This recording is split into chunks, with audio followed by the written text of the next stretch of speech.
Commander stood on the bridge of the Eternal Vigilance and watched the ancient prison crack open for the first time in 10,000 years. She had trained her entire life for this moment. She had hoped it would never come. The Empire had guarded these prisons since before humans learned to make fire. Her ancestors had sacrificed billions to trap the old gods, beings of pure darkness who fed on suffering and despair. Now one of them was waking up and felt cold fear spreading through her chest. The Devourer of Hope. The oldest text described him as a shadow that could swallow stars. He had broken civilizations across 1,000 galaxies before they finally caged him, and now his cage was failing. The prison was built into a dead moon at the edge of space. Strange energy pulsed from its surface, turning the darkness around it into something deeper and more terrible. Watched her crew working at their stations. Their hands trembled. Their minds reached out to each other for comfort through the psionic bond all shared. She could feel their terror mixing with her own. A signal flashed on the communication panel. Another ship had entered the sector, turned to look at the display and felt annoyance cut through her fear. Humans. The vessel was called the Resolute Dawn. It was small and ugly compared to ships. Its hull was from countless repairs. Its weapons were primitive chemical launchers and nuclear warheads, had read reports about humanity. They had only been traveling between stars for 1,000 years. They were children playing in a universe they did not understand. She opened a communication channel. A human female appeared on the screen. She wore a simple uniform and had tired eyes that suggested she had not slept well. The display identified her as Captain Laura. Spoke with the authority of a commander who had served for 3 centuries. She told the human captain that this sector was under military control. She explained that a crisis was unfolding and that the human vessel needed to leave immediately for its own safety. Laura listened politely, then she said no. Blinked. She was not used to being refused. She explained again, more slowly, that an ancient evil was awakening. She said that they had been fighting these beings since before humanity existed. She told Laura that humans were not equipped to handle what was coming. Laura nodded as if she understood. Then she mentioned a joint defense treaty signed between the Empire and the Human Coalition 3 years ago.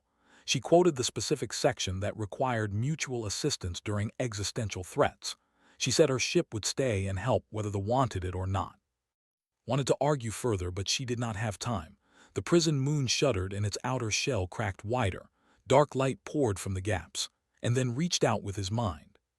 The psychic wave hit both ships like a wall of ice and shadow. It carried images of death and emptiness. It showed everyone their worst fears. It whispered that hope was meaningless and struggle was pointless. It promised eternal suffering to anyone who resisted. Gripped her command chair as her crew collapsed around her. Officers fell to their knees, clutching their heads.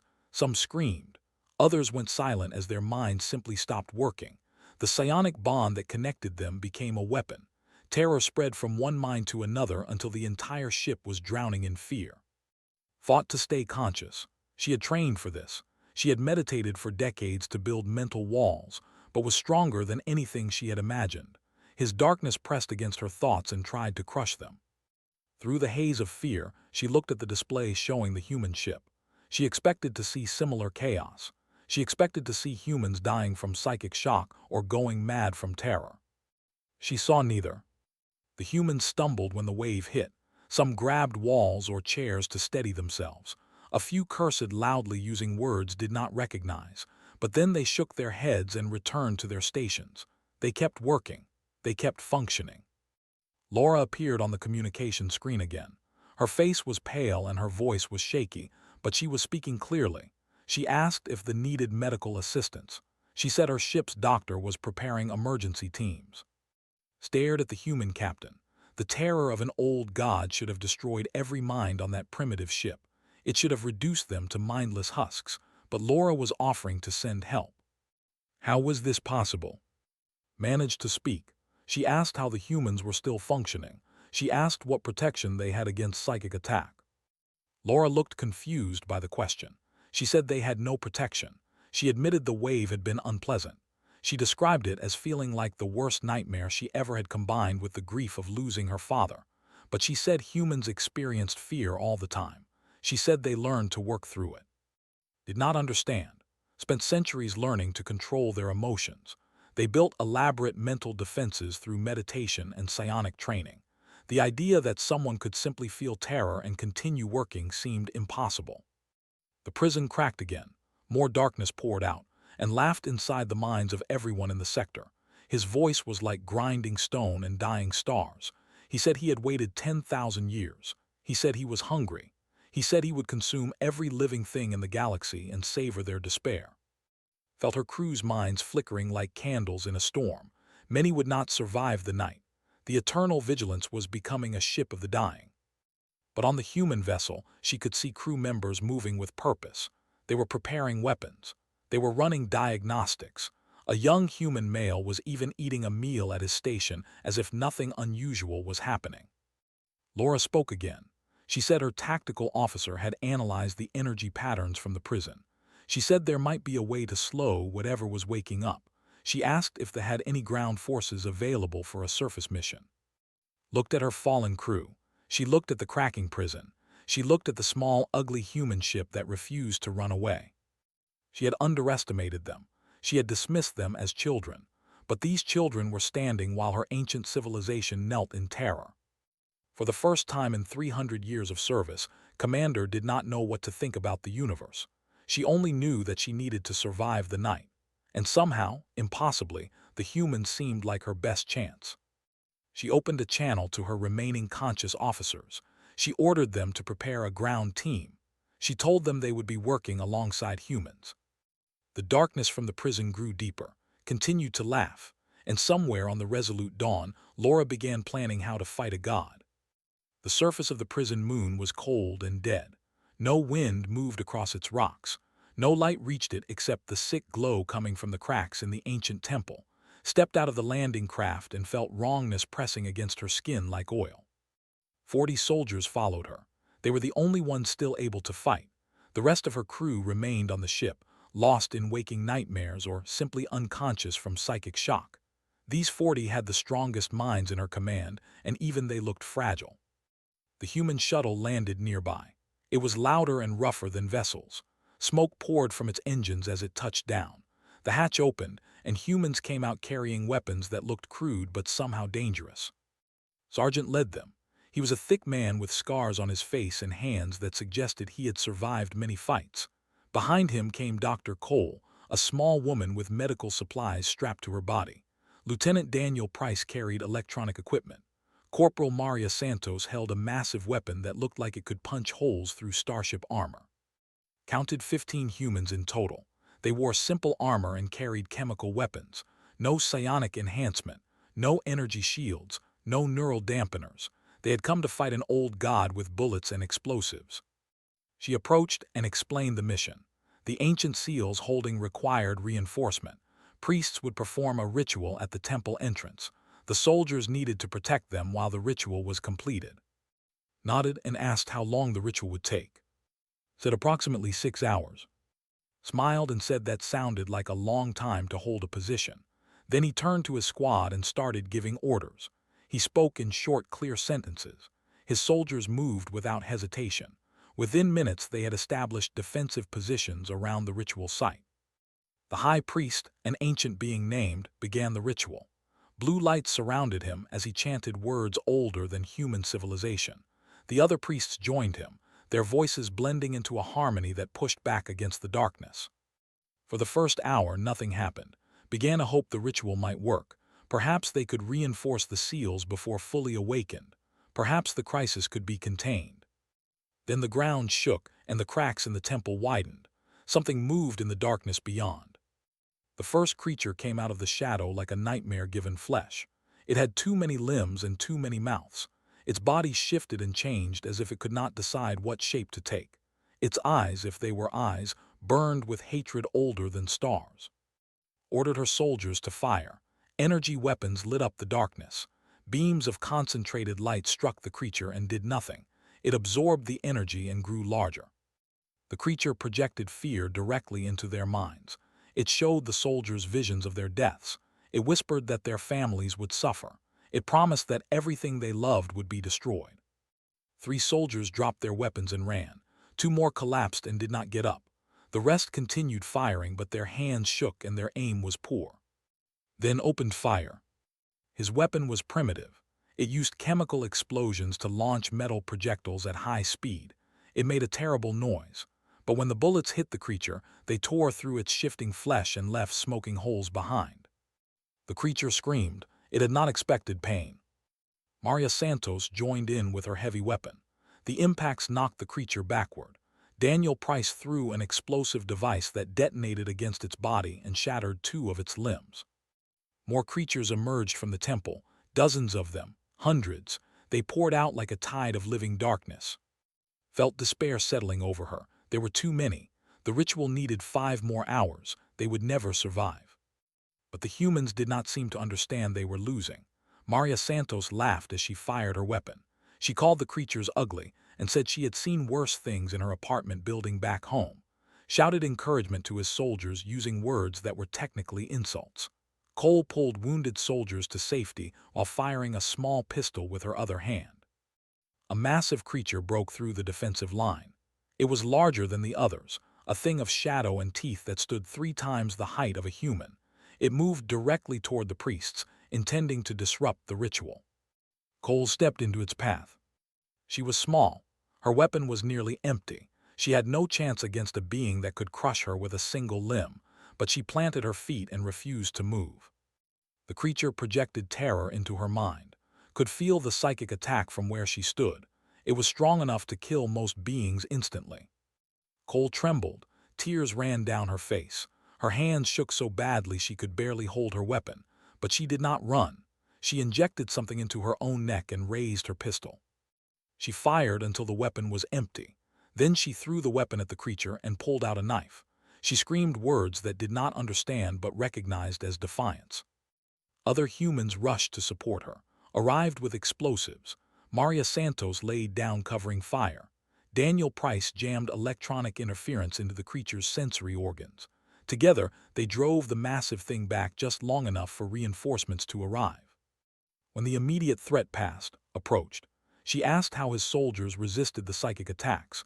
She asked what training allowed them to function while experiencing that level of fear.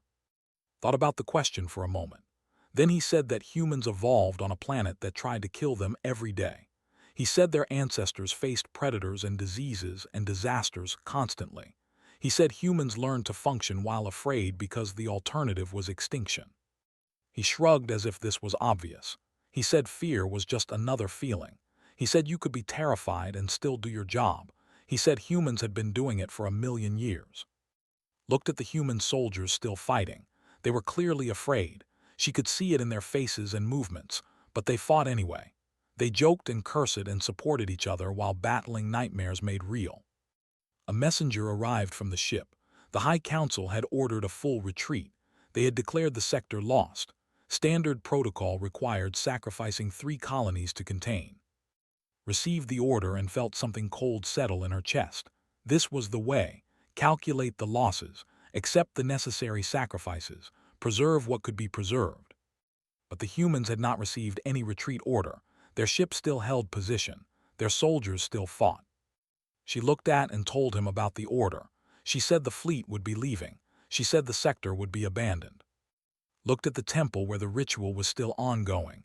He looked at his soldiers still fighting. He looked at. Then he said his people were not leaving. He said there were colonies behind them with kids who deserved to grow up. He said humans did not abandon people just because the math said it was efficient. Did not know how to respond.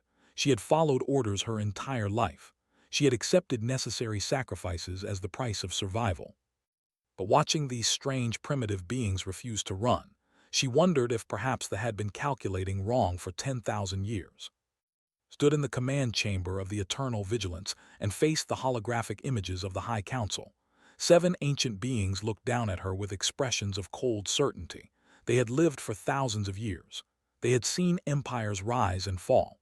They did not tolerate questioning from junior commanders. The lead counselor spoke with a voice like distant thunder. He explained that could not be stopped. The old god could only be contained. Containment required sacrificing the entire sector, including 3 colonies with a combined population of 200 million. This was the calculation. This was the way. Asked about the humans who refused to retreat. She asked about the colonies that would be destroyed. The counselor dismissed her concerns. He said the humans were irrelevant. Their short lives meant nothing in the grand scale of galactic history. As for the colonies, their sacrifice would save trillions. The math was clear. Sentiment could not be allowed to interfere with survival. A communication signal interrupted the meeting. Captain Laura was requesting permission to come aboard the Eternal Vigilance. She said she had an alternative plan. The counselor wanted to deny the request, but argued that hearing the human proposal would cost them nothing. After a long pause, the council agreed. Laura arrived with Lieutenant Daniel Price. They looked tired and battered. Their uniforms showed burn marks and dried blood, but Laura walked with purpose and her eyes held something that was beginning to recognize. It was the same thing she had seen on the surface: refusal to accept defeat. Laura presented her plan using simple words and clear diagrams. The ritual to reinforce the seals had failed, was breaking free, but there was another option. Ancient texts described a physical anchor that bound old gods to this dimension. If the anchor was destroyed, the old god would be torn from reality and forced to retreat. The high priest who had survived the surface battle interrupted her. He said this was impossible. The old gods could not be killed or permanently harmed. They could only be imprisoned. The anchors were protected by reality itself. No weapon could touch them. Laura nodded as if she expected this response. Then she said something that made the entire council fall silent. She said humans had killed their own gods many times throughout history. She said humanity once thousands of divine beings. They built temples and offered sacrifices and lived in terror of supernatural judgment. But over time, humans stopped believing.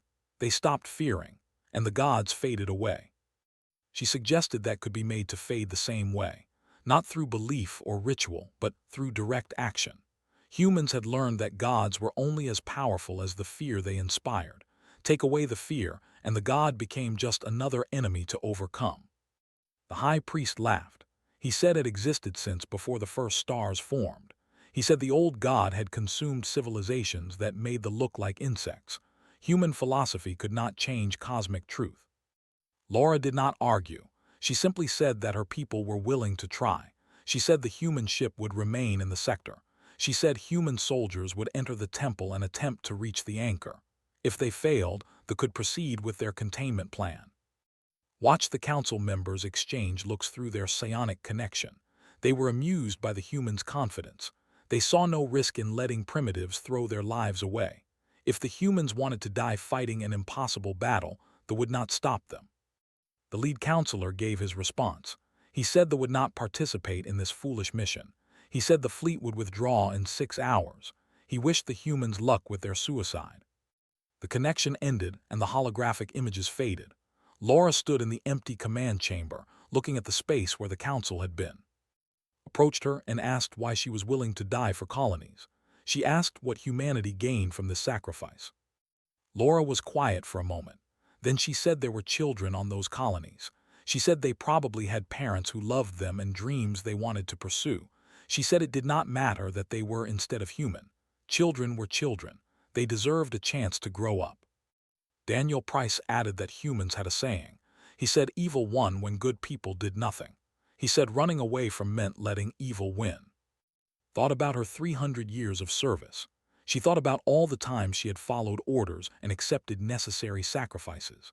She thought about the mathematical calculations that determined who lived and who died. Then she thought about the human doctor who stood in front of a monster to protect wounded soldiers. She thought about refusing to leave because there were kids behind them. She thought about Laura, a being of barely a century, volunteering to fight something that had existed since before time. Removed her rank insignia and placed it on the command console. She said she would not be following the council's orders. She said she would join the human mission.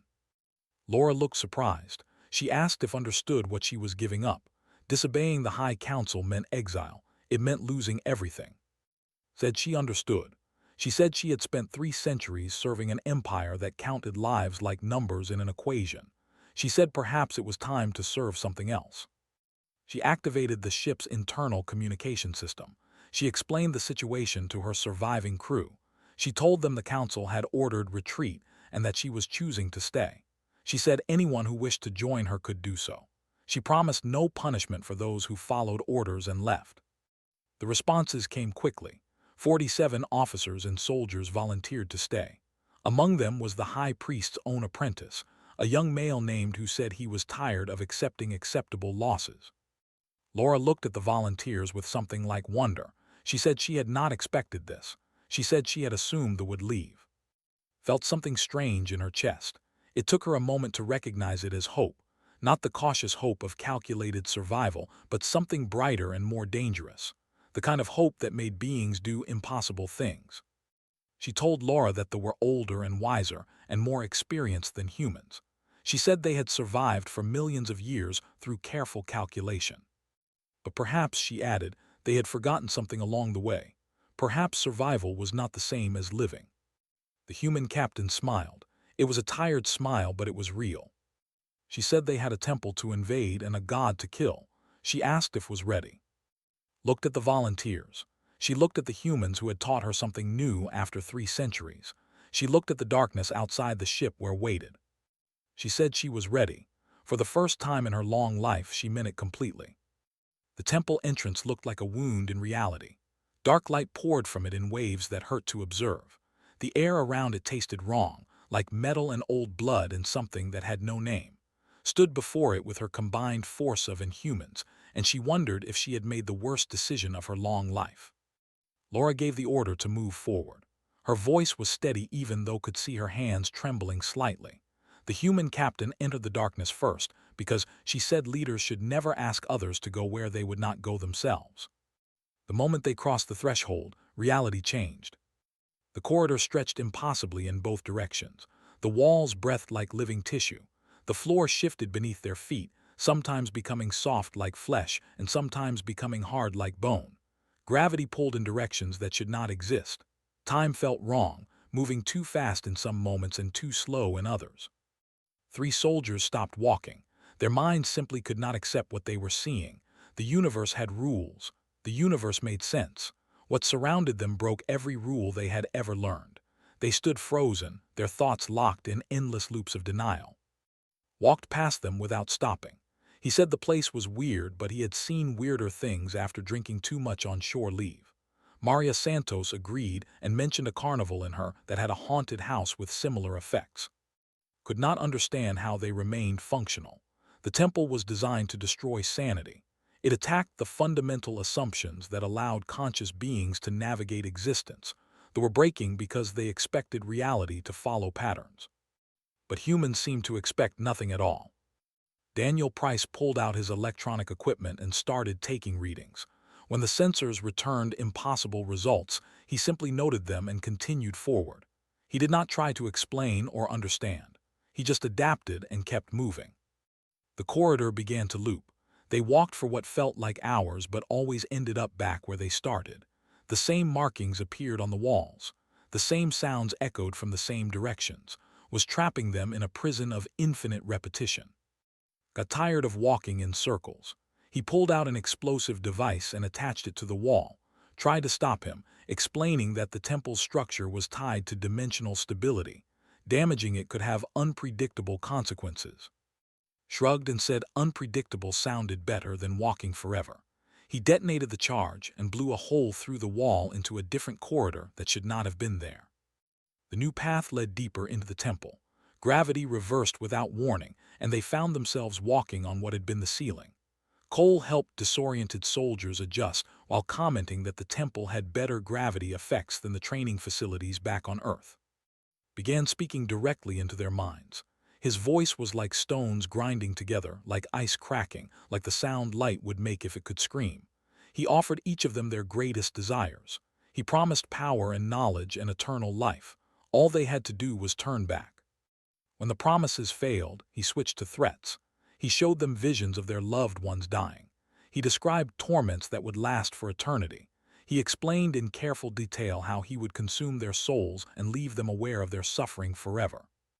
They struggled against the psychic assault. Their training helped them resist, but resistance was exhausting. Each step forward cost them mental energy they could not recover. The humans handled it differently.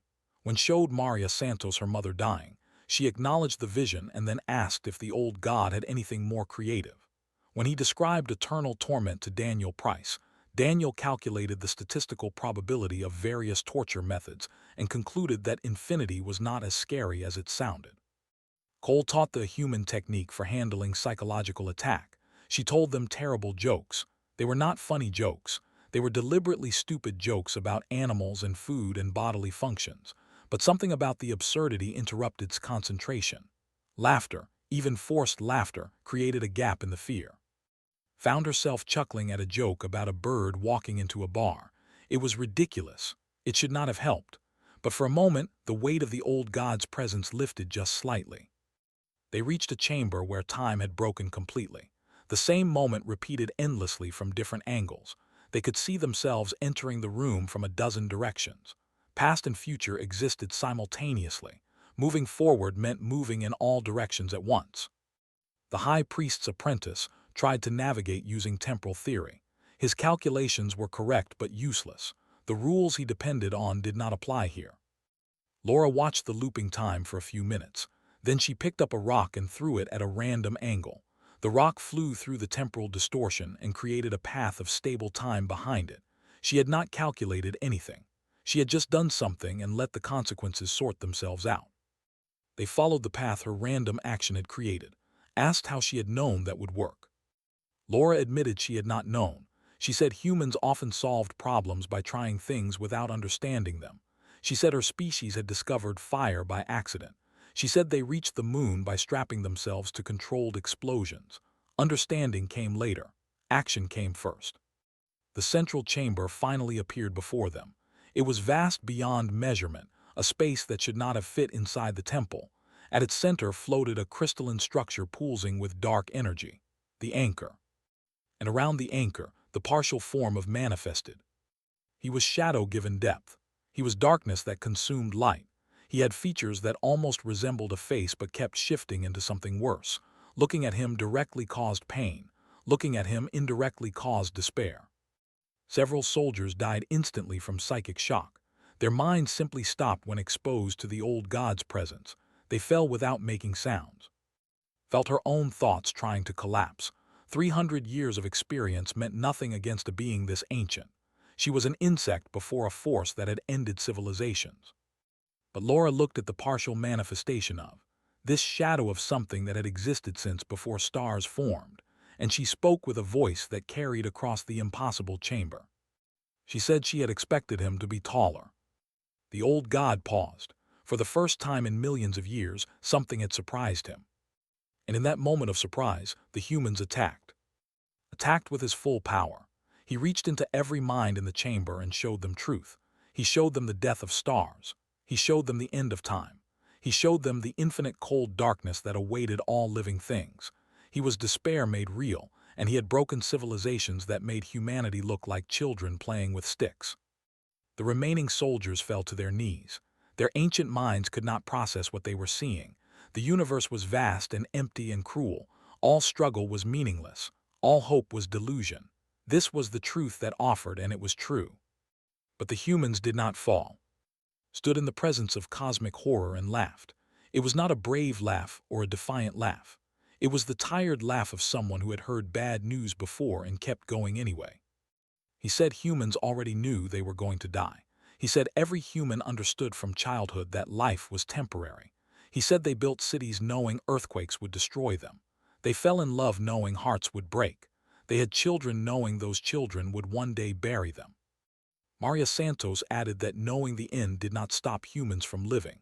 She said her grandmother had died last year after a long illness. During her final months, her grandmother had planted a garden she would never see bloom.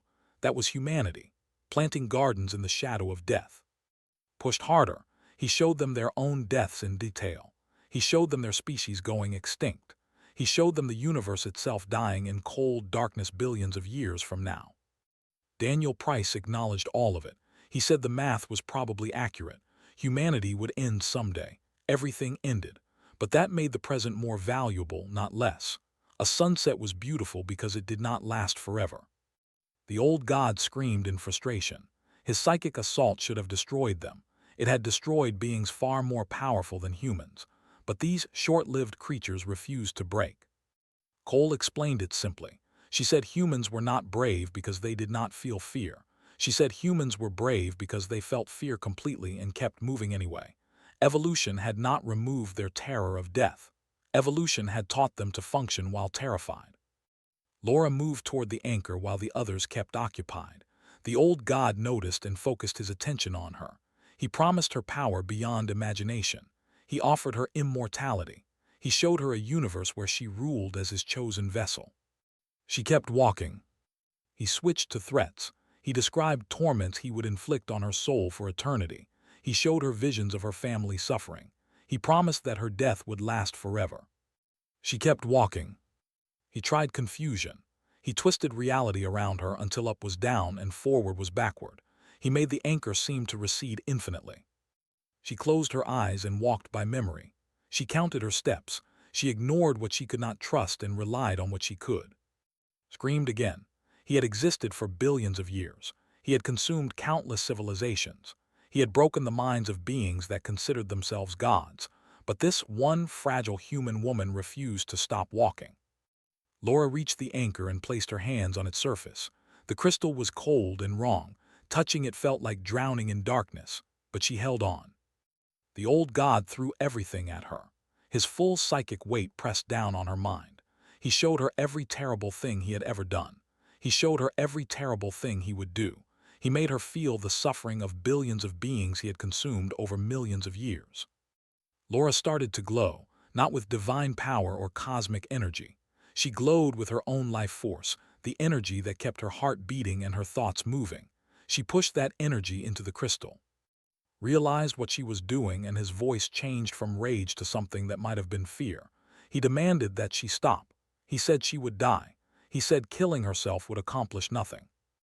Laura responded through gritted teeth. She said she was not killing herself. She was hurting him.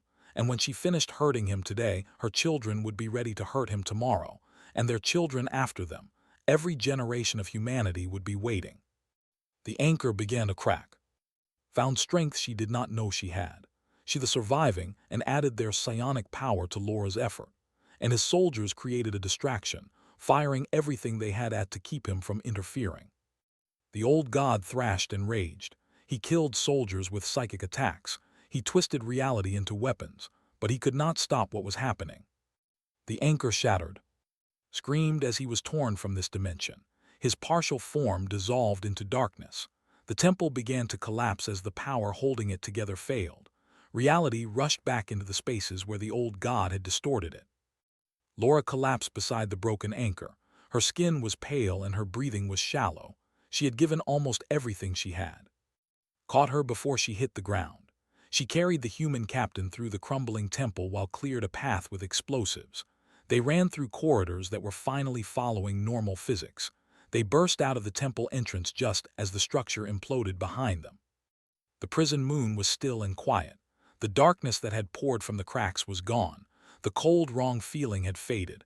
Was not dead, but he was wounded and retreating. His prison would hold for now. Laura opened her eyes as the rescue ships arrived. She smiled weakly and asked if they had won. Said they had done something better. They had proved that winning was possible. 3 weeks later, recorded her official report for the archives.